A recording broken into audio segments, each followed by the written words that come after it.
Hello दोस्तों, आप लोगों को स्वागत करता हूं आपके अपने यूट्यूब चैनल मैथ संग्रह में।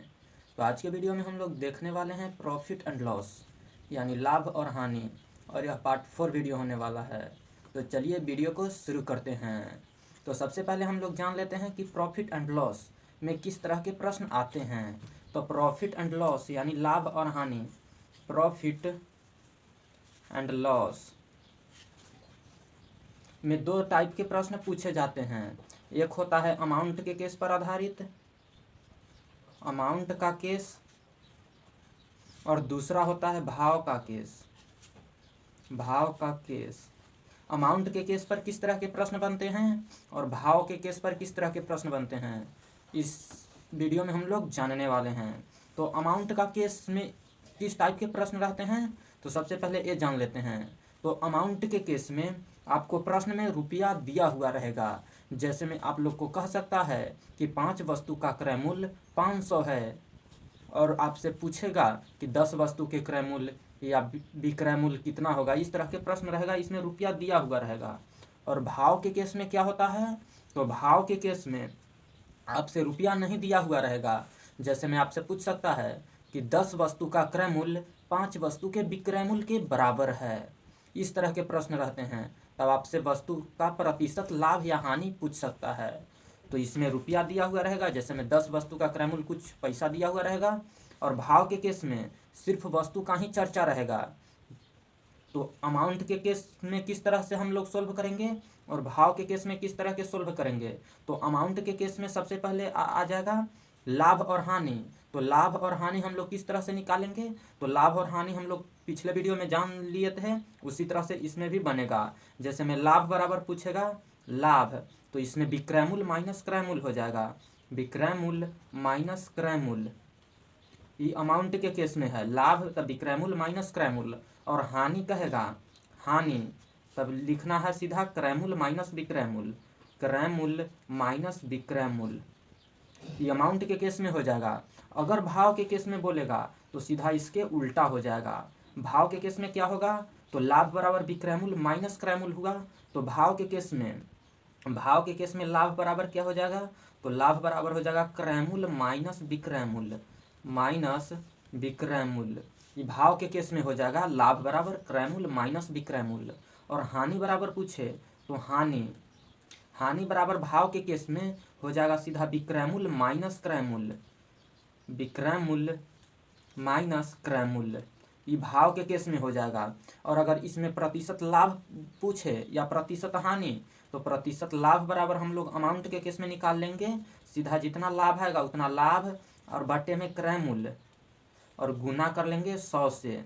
लेकिन भाव के केस में कैसे निकालेंगे प्रतिशत लाभ, तो भाव के केस में अगर प्रतिशत लाभ निकालना रहे तो सीधा इधर लाभ लिखेंगे, प्रतिशत लाभ निकालना रहे तो कैसे निकालेंगे, सीधा लिखेंगे लाभ और बट्टे में विक्रय मूल्य लिखेंगे। इसमें भाव के केस में विक्रय मूल्य गुना 100%, इसमें भी प्रतिशत लगा लेंगे, इस तरह से हम लोग लिखेंगे।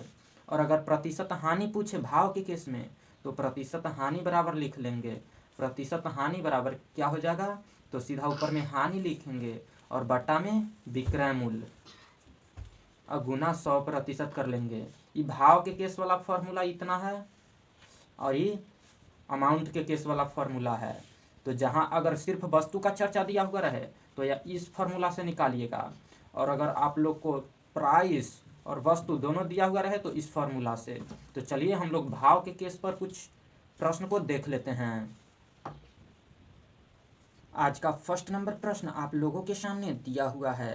कह रहा है कि 21 घड़ियों का क्रय मूल्य 18 घड़ियों के विक्रय मूल्य के बराबर है, तो प्रतिशत लाभ होगा। इस प्रश्न में दिया हुआ है कि 21 गो घड़ी का जो क्रय मूल्य है ना, 21 घड़ी का सीपी यानी क्रय मूल्य, यह 18 घड़ी के विक्रय मूल्य के बराबर है, यानी एसपी के बराबर है। तो प्रश्न में हमसे पूछ रहा है कि प्रतिशत लाभ क्या होगा, प्रतिशत लाभ हमसे पूछ रहा है। यहाँ पर प्रश्न में दिया हुआ कि जितना पैसा में वह 21 गो घड़ी खरीदता है, उतना ही पैसा में यह 18 गो घड़ी बेच देता है। तब बोल रहा है कि प्रतिशत लाभ कितना होगा। तो यहाँ सीपी यानी क्रय मूल्य है, और यह एसपी यानी विक्रय मूल्य है। तो यह भाव का केस है, क्योंकि इसमें पैसा रुपया का चर्चा नहीं हुआ है, सिर्फ वस्तु दिया हुआ है। 21 घड़ी का जो क्रयमूल्य है वह 18 घड़ी के विक्रयमूल्य के बराबर है, यही प्रश्न में दिया हुआ है। और बोल रहा है प्रतिशत लाभ है, तो प्रतिशत लाभ कैसे निकालेंगे? तो यह भाव का केस है, तो सबसे पहले हम लोग लाभ निकालेंगे। तो लाभ बराबर हो जाएगा भाव के केस में सीधा क्रयमूल्य माइनस विक्रयमूल्य, क्रयमूल्य माइनस विक्रयमूल्य हो जाएगा, क्योंकि भाव के केस है और भाव के केस में क्रयमूल्य में से विक्रयमूल्य घटाएंगे तब लाभ पता होगा। तो लाभ निकाल लेंगे। तो यहाँ क्रयमूल्य है 21 को घड़ी खरीद रहा है और बेच रहा है 18 को, यानी क्रयमूल्य 21 और विक्रयमूल्य 18 है। तो सीधा यहाँ से निकालेंगे 21 माइनस 18 करेंगे, तो यहाँ से 3 को घड़ी लाभ हो गया। तब जब हमको लाभ मालूम हो गया तब अब हम प्रतिशत लाभ निकालेंगे। तो प्रतिशत लाभ कैसे निकालेंगे? तो यह अमाउंट का केस है, तो अमाउंट के केस में प्रतिशत लाभ के लिए फॉर्मूला होता है सीधा क्या चीज़, तो सीधा ऊपर में लिखेंगे लाभ और बटे में विक्रयमूल्य हम लोग लिखते हैं, क्योंकि यह अमाउंट का, यह भाव का केस है। तो लाभ बटे विक्रयमूल्य और गुना 100% से कर लेंगे, क्योंकि प्रतिशत लाभ हमको निकालना है, तो गुना 100% का। आज का दूसरा नंबर प्रश्न आप लोगों के सामने दिया हुआ है। कह रहा है कि एक बेईमान बनिया अपना माल क्रयमूल्य पर बेचने का दावा करता है, किंतु 1 किलोग्राम के स्थान पर 900 ग्राम के नकली वाट का प्रयोग करता है, उसका प्रतिशत लाभ होगा। यानी एक बेईमान बनिया है जो कि 1 किलो के स्थान पर, यानी 1 किलोग्राम या 1 किलो को 1 केजी को हम 1000 ग्राम भी बोल सकते हैं, तो 1 किलो के जगह पर वह सीधा देता है 900 ग्राम व्यक्ति को। तब बोल रहा है 1 किलोग्राम देने का क्रयमूल्य पर बेचने का दावा करता है, यानी बोलता है बनिया कि जितना में हम वस्तु को खरीदते हैं उतना ही में हम आपको देते हैं, लेकिन यहाँ 1 किलो खरीद रहा है कहीं दुकान से और उन लोगों को दे रहा है 900 ग्राम। तब बोल रहा है प्रश्न में कि प्रतिशत लाभ होगा, यानी बोल रहा है प्रश्न में कि एगो बनिया है जो कि 1 किलोग्राम बोलता है लोगों से लेकिन देता है 900 ग्राम, तो उसको कितना प्रतिशत के लाभ होगा, यही प्रश्न में पूछ रहा है। तो सीधा यह भाव का केस है, इसमें रुपया पैसा नहीं दिया हुआ है। तो भाव के केस में हम लोग कैसे निकालते हैं? तो सीधा यहाँ से निकालेंगे लाभ, और लाभ कैसे निकलेगा? यह 1 किलो खरीदता है कहीं से और लोग से बेचता है कितना, तो 900 ग्राम, यानी 1 किलो हो गया क्रय मूल्य यानी सीपी, और ये बेचता है लोगों से 900 ग्राम यानी एसपी हो गया। और यह भाव का केस है, तो भाव के केस में हम लोग सीधा लाभ निकालते हैं। तो लाभ निकालने के लिए क्या करेंगे? तो यहाँ से क्रय मूल्य में से विक्रय मूल्य को घटा लेंगे, यानी क्रय मूल्य माइनस विक्रय मूल्य हो जाएगा। तो क्रय मूल्य में से विक्रय मूल्य को घटा लेंगे, तो 1 केजी को हम 1000 ग्राम भी बोल सकते हैं, तो 1000 ग्राम में से 900 ग्राम घटा लेंगे, तो यहाँ से आ जाएगा लाभ 100 ग्राम। और 100 ग्राम लाभ आ गया, तो हमसे प्रतिशत लाभ पूछ रहा है, तो प्रतिशत लाभ निकालने के लिए कैसे निकालेंगे? तो लाभ बटे विक्रय मूल्य, क्योंकि यह भाव का केस है, तो भाव के केस में विक्रय मूल्य कितना है? तो बेच रहा है 900 ग्राम, तो बट्टे में 900 हो जाएगा और गुना 100% से कर देंगे, क्योंकि प्रतिशत लाभ हमसे पूछ रहा है। अब यहाँ से सोल्व कर लेंगे, 00 से 00 यहाँ आ जाएगा 100/9%। इसी को पूर्णांक में चेंज करेंगे तो आ जाएगा कितना, 9 से भाग देंगे तो 11.1/9%। इसका करेक्ट आंसर हो जाएगा, यानी लाभ होगा 11.1/9% का, जो कि ऑप्शन नंबर पहला में दिया हुआ है। तो चलिए अब हम लोग नेक्स्ट क्वेश्चन देख लेते हैं। आज का तीसरा नंबर प्रश्न आप लोगों के सामने दिया हुआ है। बोल रहा है कि एक फल वाला 10 रुपये की 11 नारियल। आज का तीसरा नंबर प्रश्न बोल रहा है आप लोगों के सामने, कह रहा है कि एक फल वाला 10 रुपया की 11 नारंगी खरीदता है तथा उन्हें 11 रुपया के 10 के भाव से बेच देता है, तो उसका प्रतिशत लाभ होगा।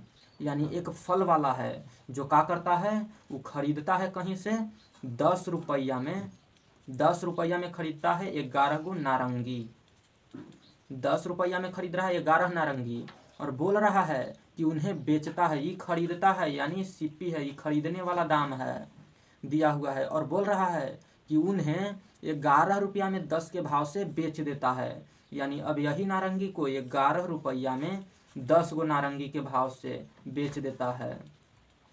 नारंगी के भाव से ही बेच देता है, यानी सेलिंग प्राइस हो गया। तो बोल रहा है कि उसका लाभ होगा, यानी प्रश्न में बोल रहा है कि एक फल वाला है जो कि 10 रुपया में 11 गो नारंगी खरीदता है और वो बेच देता है यही नारंगी को 11 रुपया में 10 नारंगी। तब बोल रहा है कि प्रतिशत लाभ कितना होगा। तो सबसे पहले इस तरह के प्रश्न रहे, 2 गो दिया हुआ रहे, क्रयमूल्य भी दिया हुआ रहे और विक्रयमूल्य भी दिया हुआ रहे। तो इसके लिए प्रतिशत लाभ निकालना रहे या प्रतिशत हानि, तो इसके लिए हम एक ट्रिक बताएंगे। तो ट्रिक क्या है, तो सबसे पहले यहाँ क्या करना है, 10 रुपया में 11 को खरीद रहा है और इधर 11 रुपया में 10 को बेच रहा है, यानी खरीदने वाला दाम हमको भी पता है और बेचने वाला भी दाम हमको पता है। तो यहाँ से हमको प्रतिशत लाभ या प्रतिशत हानि निकालना है। तो क्या करेंगे, वस्तु पहला वाला वस्तु और दूसरा वाला रुपया से गुना करेंगे, यानी पहला जो है 10 रुपया में 11 को नारंगी खरीद रहा है, तो ये 11 नारंगी को गुना करेंगे 11 रुपया से। पहला वाला का जो वस्तु है दूसरा वाला के प्राइस के साथ गुना करेंगे। तो पहला है 11 नारंगी और 11 रुपया में बेचता है दूसरा, तो यहाँ 11 गुना 11 हो जाएगा। और अब माइनस कर लेंगे, घटा लेंगे दूसरका वाला के वस्तु और पहला वाला के प्राइस। तो दूसरका है यहाँ 10 गो नारंगी बेचता है और 10 रुपया में, तो माइनस कर लेंगे 10 गुना 10 और बट्टा में लिखेंगे, जिसको घटा रहे हैं उसी को बट्टा में लिखेंगे। तो घट रहा है 10 गुना 10, तो बट्टा में 10 गुना 10 लिख लेंगे। और प्रतिशत लाभ या प्रतिशत हानि पूछे तो यहाँ से 100% से गुना कर देना है, बस आपको आंसर मालूम हो जाएगा। तो यहाँ 11 गुना 11 हो जाएगा, 121 में से 100 घटाएंगे, यानी 10 गुना 10 घटाएंगे तो 121 में से 100 घटाएंगे तो सीधा आ जाएगा 21 और बटा में 10 गुना 10 100 हो जाएगा और गुना यहाँ 100% दिया हुआ है तो 100%। अब 100 से 100 कट जाएगा, सीधा यहाँ से आ जाएगा 21%, इसको हो जाएगा लाभ। अगर यहाँ पर प्लस में आए तो लाभ होगा और माइनस में आए तो हानि होगा। तो इस प्रश्न को एक बार और समझ लेते हैं। तब बोल रहा है प्रश्न में कि एक फल वाला है जो कि 10 रुपया में 11 गो नारंगी खरीदता है और उसको नारंगी को बेच रहा है 11 रुपया में 10 गो नारंगी के भाव से। तब बोल रहा है कि उसका प्रतिशत लाभ क्या होगा। तो प्रतिशत लाभ या प्रतिशत हानि निकालने के लिए अगर आपसे पूछे और दोनों का जो वस्तु और प्राइस दोनों दिया हुआ रहे, क्रय मूल्य और विक्रय मूल्य, तो सीधा इस तरह से निकालेंगे। पहला वाला के वस्तु दूसरा वाला के प्राइस के साथ गुना कर देंगे और फिर माइनस बीच में लिखेंगे, दूसरा वाला के वस्तु और पहला वाला के प्राइस घटा लेंगे और जिसको घटाएंगे उसी को बट्टा में लिखेंगे और प्रतिशत लाभ या प्रतिशत हानि निकालने के लिए 100% से गुना कर देंगे। तो सीधा आ जाएगा, यहाँ पर आ गया मेरा 21% जो है इसको लाभ होगा क्योंकि यह प्लस में आया है। अगर माइनस में आता तो 21% के हानि होता। तो इसका करेक्ट आंसर ऑप्शन नंबर दूसरा हो जाएगा। तो चलिए अब हम लोग नेक्स्ट क्वेश्चन देख लेते हैं। आज का चौथा नंबर प्रश्न आप लोगों के सामने दिया हुआ है। कह रहा है कि कुछ वस्तुएं 5 रुपया के 6 के हिसाब से खरीदी गई तथा 6 रुपया में 5 के हिसाब से बेची गई, तो लाभ होगा, यानी लाभ कितना होगा यही प्रश्न में पूछ रहा है। हमको दिया हुआ है कि कुछ वस्तु है जो कि इसको खरीद रहे हैं 5 रुपया में, 5 रुपया में 6 गो वस्तु खरीद रहे हैं, यानी 6 गो वस्तु, और इसी को बेचना है तो 6 रुपया में बेच रहे हैं 5 गो वस्तु। तब बोल रहा है प्रश्न में कि लाभ होगा, यानी कितना प्रतिशत के लाभ होगा यही प्रश्न में पूछ रहा है। हम यहाँ खरीद रहे हैं 5 रुपया में 6 गो वस्तु खरीद रहे हैं, यानी ECP हो गया, और बेच रहे हैं 6 रुपया में 5 गो वस्तु, यानी ESP हो गया। यहाँ खरीदने वाला भी दाम दिया हुआ है और बेचने वाला भी दाम दिया हुआ है। तो इसको कैसे निकालेंगे, तो वही ट्रिक लगाएंगे। पहला वाला के वस्तु और दूसरा वाला के रुपया, फिर माइनस कर लेंगे दूसरा वाला के वस्तु और पहला वाला के रुपया। तो पहला वाला के वस्तु कितना है तो 6 और दूसरा वाला के रुपया 6, तो यहाँ 6 गुना 6 हो जाएगा और माइनस दूसरा वाला के वस्तु 5 और पहला वाला के रुपया तो 5, तो यहाँ 5 गुना 5 हो जाएगा और बट्टा में क्या लिखेंगे, तो जिसको घटाएंगे उसी को बट्टा में लाएंगे, तो बट्टा में 5 गुना 5 हो जाएगा। और इसको प्रतिशत लाभ या प्रतिशत हानि निकालने के लिए 100% से गुना कर लेंगे। यहाँ से आ जाएगा 6 छक 36 में से 5 पचे 25 घटाएंगे तो सीधा बच जाएगा 11 और बट्टा में 5 पचे 25 और गुना कर लेंगे 100% से। तो यहाँ से आ जाएगा 25 चौके 100 और 11 चौक 44 यानी 44% हमको हो जाएगा लाभ, क्योंकि यह प्लस में आया है। अगर माइनस में आता तब 44% हानि हो जाता। तो बोल रहा है प्रश्न में कि कुछ वस्तु जो है 5 रुपया में 6 के हिसाब से खरीदा गया और बेचा गया 6 रुपया में 5 के हिसाब से। तब बोल रहा है कि इसका प्रतिशत लाभ होगा। तो सीधा क्या किए, ट्रिक लगाएं कि पहला वाला का वस्तु और दूसरा वाला के रुपया को गुना कर लिए और माइनस कर दिए दूसरा वाला के वस्तु और पहला वाला के रुपया, और बट्टा में जिसको घटाएं उसी को बट्टा में लाएं। तो 5 गुना 5 हो गया और प्रतिशत में हमको आंसर लाना है तो 100% से गुना कर दिए। यहाँ से आ जाएगा 44% आपको लाभ हो जाएगा। यहाँ पर कुछ भी दे सकता है, जैसे मैं 5 रुपया के 6 वस्तु दिया और यहाँ 6 रुपया के 5 वस्तु प्रश्न में दिया।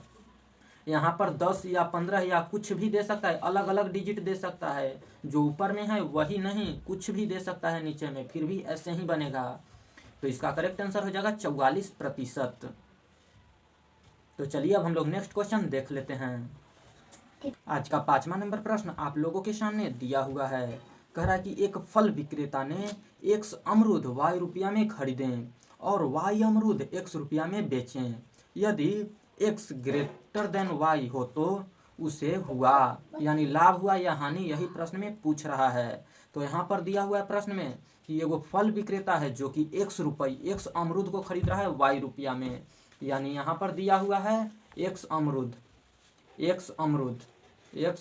दिया हुआ है। X अमरूद को खरीद रहा है Y रुपया में, Y रुपया, और बोल रहा है प्रश्न में कि Y अमरूद X रुपया में बेचें, यानी यहाँ बेच रहा है Y अमरूद